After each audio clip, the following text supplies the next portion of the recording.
Monday again.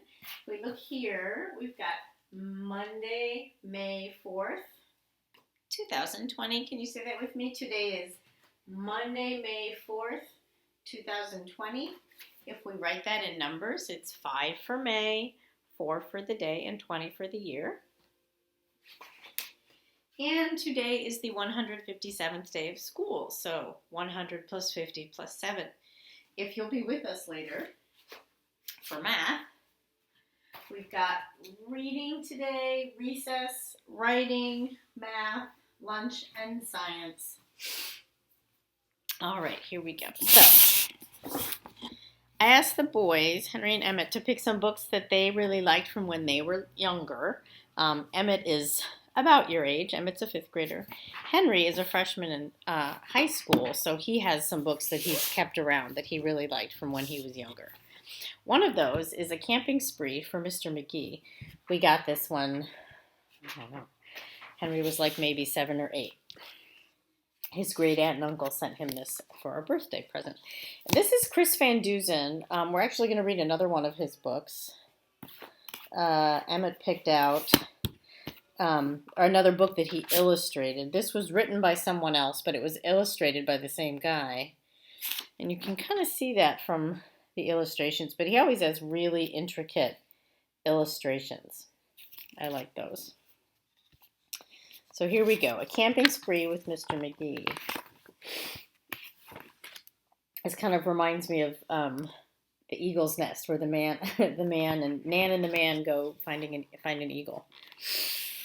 Early one morning at 7:03, Mr. McGee and his little dog Dee packed up the camper, hitched up the load, hopped in the Rambler, and then hit the road. They drove to the mountains far from the sea for 2 nights of camping, or possibly 3.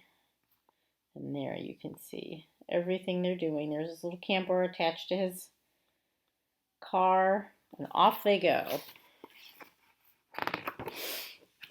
There's nothing like camping, said Mr. McGee. I know you will love it. Just wait and see. The views are fantastic. There's hardly a sound. Aside from the wildlife, there's no one around. And the air is so sweet you'll sleep like a log, said Mr. McGee to his small spotted dog. So there they are, flying through the mountains. Whee! And there's their camper.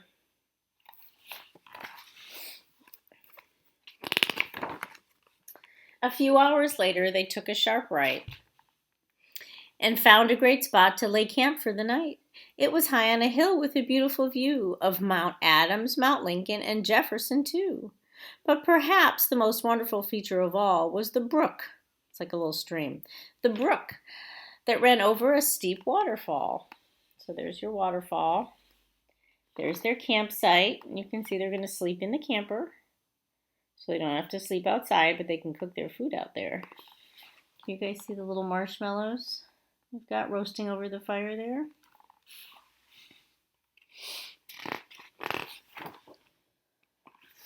I didn't skip anything. Okay.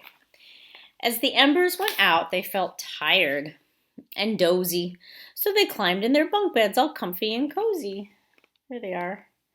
Looks like Dee's on top and Mr. McGee's on the bottom. But while they were falling asleep without care, along came a stumbling, bumbling bear. Uh-oh. A kindly old bear whose sight wasn't so clear. He couldn't see far and he couldn't see near. But he could smell marshmallows, sticky and sweet. This smell made him hungry. He wanted a treat. So there are the marshmallows they left out. Now, anybody who's been camping can tell you that you never leave food out for that reason. Could be a bear, could be other animals that come through and just want to poke through your food, so you never leave food out. He sniffed out the place where the marshmallows lay. So there are the marshmallows. And here comes the bear. You see what he's doing there when he goes underneath the camper? He's picking it up off the hitch. Oops. Now it's not connected to the car anymore. But the car and the camper were in the bear's way, yet that didn't stop the sneaky old snitch. He simply tried squeezing right under the hitch. And as he was shimmying into the gap, he pushed up the hitch, which let go with a snap. Uh-oh. Where's the camper gonna go? Now that the camper and car were untied, they started to roll down the rocky hillside. Oh no! Straight into the brook. The car bounced away on the old logging road while the camper was heading to where the stream flowed. It flew down the hill in a wild, bumpy ride with Dee and McGee sleeping soundly inside. So there goes Dee and McGee. And way up there you can see the bears getting into the marshmallows. Well, let's just see what happens next. Oh, splash, in they go. They were snoring and snoozing, enjoying a dream when splash went the camper right into the stream. And you can see even where is it? There it is. Even the raccoon is astounded. The splash shook the camper. They bumped out of bed. Now what in the world was that, McGee said. There they are, floating in the brook. And when he looked out and saw where they were, his hair stood on end, and so did Dee's fur. They were caught in the rapids, but that wasn't all. They were headed smack dab for the big waterfall. Oh no. Over they're gonna go. Dee and McGee both started to quiver as faster and faster they headed downriver. But just when they thought they'd fall over the edge, whoop, and you can see we're looking down on them now, and they've hit that rock, which is great, because now they're not going to fall over. Their camper got stuck on a rock at the ledge. Ooh.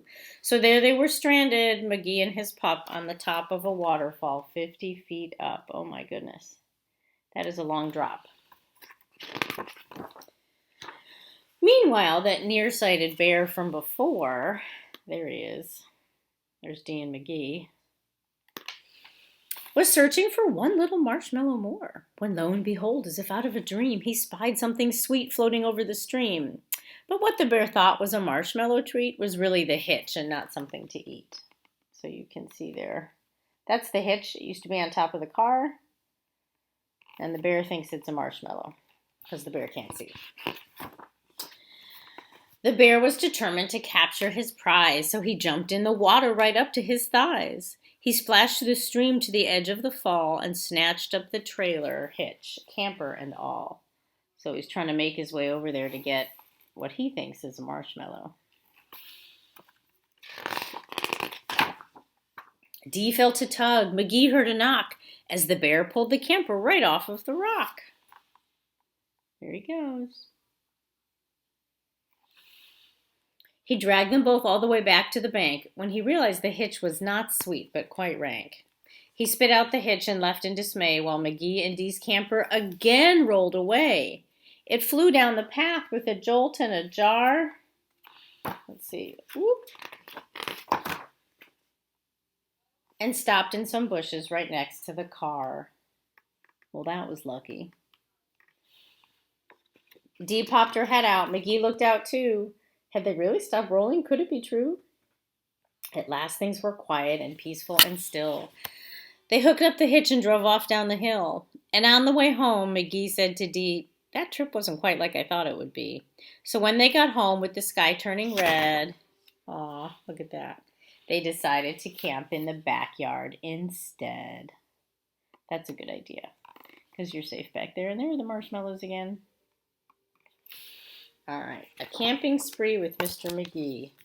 I highly recommend anything by Chris Van Dusen. He's great with rhyming, and his illustrations are fantastic. And I will see you later. It is Crazy Hair Day, so you'll see Mrs. Seeger later with some crazy hair. Bye.